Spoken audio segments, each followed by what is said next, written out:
Julien Bouffier, d'abord, qu'est-ce qui vous a plu dans le roman de Sorge Chalandon au point d'en faire une pièce de théâtre et de porter le livre sur les planches? En fait, ça réunissait tout ce que je cherche moi au théâtre, c'est-à-dire d'un côté l'histoire, le documentaire, c'est-à-dire le rapport au monde. Sorge Chalandon, hein, il est un des premiers journalistes européens à rentrer dans Shatila au lendemain du massacre. Et c'est là-dessus qu'il écrit, c'est sur ce traumatisme-là qui va l'abîmer pendant un certain temps, qui va écrire ce roman. Et du coup, ce qui m'intéressait beaucoup, c'est comment cette frontière entre le réel et la fiction. C'est-à-dire comment, avec le théâtre, on essaie de parler du monde, on essaie de parler de ce qui nous entoure.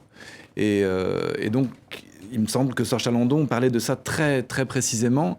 Et ensuite, c'est du théâtre dans le théâtre. C'est-à-dire, donc, c'est une interrogation sur le théâtre, une interrogation sur ce fameux quatrième mur, là, cette barrière imaginaire, ce mur imaginaire entre le public et les acteurs.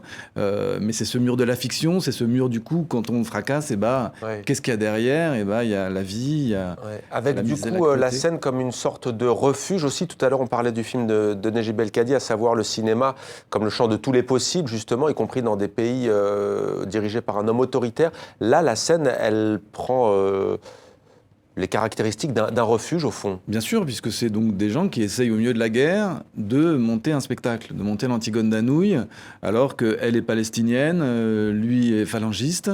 Et donc comment on fait se rencontrer ces phalangiste, milice chrétienne, hein, qui à l'époque ont massacré à Sabra et Shatila. Le Liban, la France, aujourd'hui il n'y a plus la guerre au Liban, mais elle n'est jamais bien loin. C'est ça aussi qui donne toute la puissance à votre adaptation. C'est-à-dire que j'ai commencé le travail à la veille des attentats de Paris et de Beyrouth. Puisque le 13 novembre à Paris, 12 novembre à Beyrouth. Hein. Et du coup, j'y suis allé. Le premier voyage que j'ai fait pour le préparer, c'était une semaine après, où je devais partir avec une grosse partie de l'équipe. Et puis finalement, je me suis retrouvé tout seul à partir là-bas parce que les gens étaient coincés du coup en France. Et on a fini le travail en janvier sur le siège d'Alep.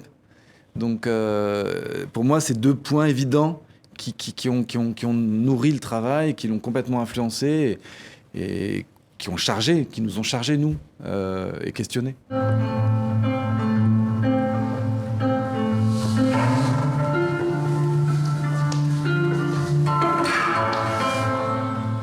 la ligne de démarcation, juste en face de la maison jaune, il y a un cinéma en ruine. C'était là qu'il voulait jouer Antigone.